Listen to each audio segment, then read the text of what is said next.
నమస్తే, welcome to star 9 news. Ramagundam 1వ డివిజన్లో హెచ్ఎంఎస్ యూనియన్ బలోపేతం చేయడం కోసం కొత్త కమిటీ వేశారు. ఆ కమిటీకి పోచం ఉపాధ్యక్షులుగా పూర్తిస్థాయి కమిటీ వేయడం జరిగింది. ఆ జీవన్ ఏరియాలో హెచ్ఎంఎస్ ను గుర్తింపు యూనియన్ గా గెలిపించుకుంటే మొత్తం సింగరేణిలో గెలిపించుకున్నట్టేనని, ఇందుకై ప్రతి ఒక్కరూ కృషి చేయాలని హెచ్ఎంఎస్ కార్యాలయంలో జరిగిన ప్రత్యేక సమావేశంలో తీర్మానించారు. హెచ్ఎంఎస్ రాష్ట్ర ప్రధాన కార్యదర్శి అలాగే హెచ్ఎంఎస్ డిప్యూటీ జనరల్ సెక్రటరీతో పాటు అన్ని ఏరియాలలో ఉండే డివిజన్ ఉపాధ్యక్షులు, పలు పదవుల్లో కొనసాగుతున్న నాయకులంతా కూడా పాల్గొన్నారు. రామగుండం 1, 2, 3 డివిజన్లో ఉండే హెచ్ఎంఎస్ సీనియర్ నాయకులందరూ కూడా సమావేశంలో ఉన్నారు. సమావేశంలో deputy general secretary Gosika Ashok ముఖ్య అతిథిగా హాజరై Riyaz Ahmed round table conference Hyderabad లో పెడతాం. మేధావులు రాష్ట్రంలో ఉన్న మేధావులతో రౌండ్ టేబుల్ కాన్ఫరెన్స్ పెడతాం. సింగరేణిని ఎట్లా దక్కించుకోవాలి, ద బెస్ట్ కంపెనీ సింగరేణి, మంచి ఉద్యోగాలు ఇచ్చేది, మంచి గవర్నమెంట్ రెవెన్యూ ఇచ్చేది. ఇవాళ మనం ఏ స్థాయిలో ఉన్నామంటే ప్రభుత్వమే మనకు బాకీ ఇవ్వాలి 54,000 కోట్ల రూపాయలు, 54,000 కోట్ల రూపాయలు ప్రభుత్వమే బాకీ ఉన్నది. మనం ఒక్క పైసా బాకీ, ప్రభుత్వం మాకు ఒక పైసా మందం కూడా పనిచేస్తలేడు. ఒక పర్మిషన్ కావాలంటే ఆ పర్మిషన్ ఇవ్వడు, ప్రైవేట్ వాళ్ళకి ఇస్తాడు. మనం పర్మిషన్ కావాలంటే రకరకాల కిటికీ పెడుతూ ఎన్వైరన్మెంటల్ పర్మిషన్ అంటాడు, ఫారెస్ట్ పర్మిషన్ అంటూ రకరకాల ఎస్ఆర్పీలో చూస్తున్నాం. మనం చెట్లు కొట్టడానికి కూడా ఇంటి మీద పడిపోతానే చెట్లు చచ్చిపోతారని చెప్పినా కూడా ఫారెస్ట్ రోడ్ పర్మిషన్ ఇస్తాడు. ఇటువంటి దారుణమైన పరిస్థితి వచ్చింది. ఎందుకు వచ్చిందంటే మన దాంట్లో ఉన్న యూనిటీ పోయింది, ట్రేడ్ యూనియన్లు అమ్ముడుపోయినారు, పొలిటికల్ పార్టీలకు అనుబంధంగా ఉన్నారు. అందుకే ఇదంతా జరుగుతుంది. పొలిటికల్ పార్టీ ప్రభుత్వంలో పార్టీకి అనుబంధం ఏటీసీ మాట్లాడతారు గట్టిగా వ్యతిరేకంగా. ఇక్కడ ఏదో గుసగుసలు మాట్లాడితే అక్కడ పోయి దండం పెట్టి కాలు మొక్కి అడుక్కుంటారు, పోస్టులు అడుక్కుంటారు. సిపిఐ నుండి మొదలుపెట్టి సిపిఎం కూడా అదే, ఇక బీజేపీకి అనుబంధంగానే బిఎంఎస్ అందరూ. కనుక క్వశ్చన్ చేసేటోళ్ళు లేరు. క్వశ్చన్ చేసేటోళ్ళు ఒకప్పుడు ఉండే.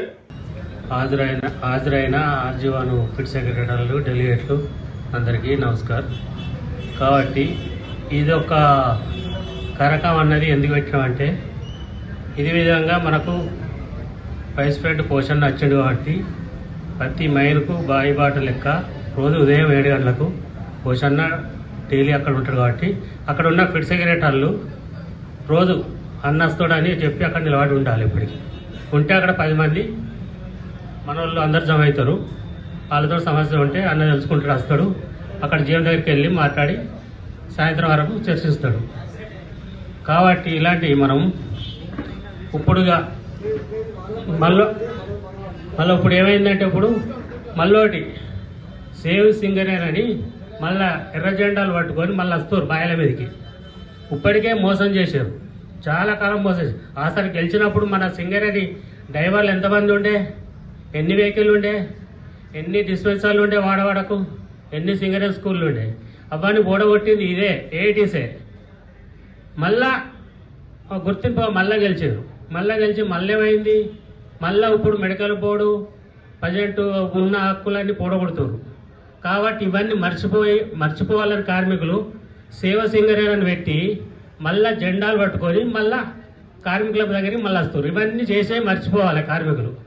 మర్చిపోయి ఇవన్నీ మళ్ళీ ఆశ్చర్యంగా అని మళ్ళీ కార్మికులు అయ్యబడి అబ్బా మళ్ళా వీళ్ళు సమ్మె ఎత్తారట. మెడికల్ బోర్డు గురించి మెయిన్ కావాల్సిన మెడికల్ బోర్డు అందరిని బట్టి ఉన్నది అదే. కాబట్టి సమ్మె ఎత్తారట, ఇదే సమ్మె ఎత్తారట. కాబట్టి ఈసారి మళ్ళీ గెలిపించాలన్నట్టుగా ఆలోచన రావాలని వాళ్ళ నాటకం. కాబట్టి అందరికీ తెలిసిపోయింది. టోటల్ 11 ఏరియాలలో ఏఐటీస్ ఏం చేసింది అన్నది తెలిసిపోయింది. ఐఎన్టీస్ అని గెలిచింది. ఐఎన్టీస్ గెలిస్తే ఆయన పోయి సేమిటీ చీరలో కూర్చుంటాడు హైదరాబాద్. ఇక్కడ ఎప్పుడైనా కనిపించిండా? సేమిటీ లేకుండా చీరలో కూర్చుంటాడు.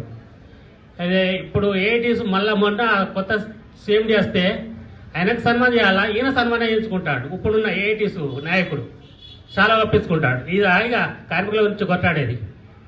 కార్మికుల గురించి ఏం కొట్టాడతారు? ఒక కంపెనీ లాగా ఆఫీసులలో కూర్చుంటే బాయిల మీద తిరగాలి, బాయి తిరగాలి, జిఆఫ్సులలో సమస్యలు మాట్లాడాలి, డైరెక్టర్ లెవెల్ కూర్చొని చేయాలి. ఇప్పుడు మేము మాట్లాడినా కాలేదు, అమలు కాలే అంటారు. ఎందుకు కాదు? నీకు దమ్ము లేదు. నీకు దమ్ముంటే అమలు కాదా? నువ్వు చర్చల మీటింగ్లో మాట్లాడినాక వారం రోజుల్లో నీకు లెటర్ వస్తుంది ఆల్రెడీ. ఇవి మాట్లాడక ఇవి వచ్చినాయి, ఇవి అమలైనాయని. నీకు దమ్మే లేదు. దమ్ము లెక్క ఇలాంటి నాటకాలు ఆడతారు.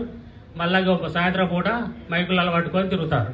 ఇలాంటి అందరూ గమనించాలి. ప్రతి విషయం మనం అందరికీ బాల మీద ఇదే విషయం చెప్పాలి. మరోసారి మోసపోవద్దు.